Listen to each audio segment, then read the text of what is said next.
এখানে চিকেন কাটলেটের জন্য আমি নিয়েছি ধনেপাতা, এখানে একটা বড় পেঁয়াজ, একটা রসুন, আর এখানে আছে লঙ্কা আর আদা।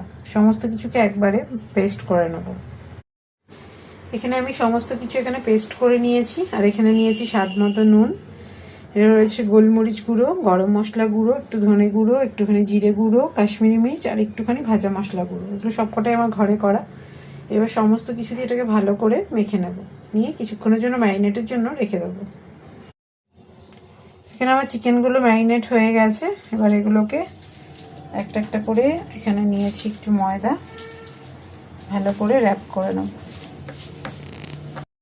এখানে আমি ব্রেড ক্রাম্ব বানিয়ে নিয়েছি, এটা ঘরেই বানালাম।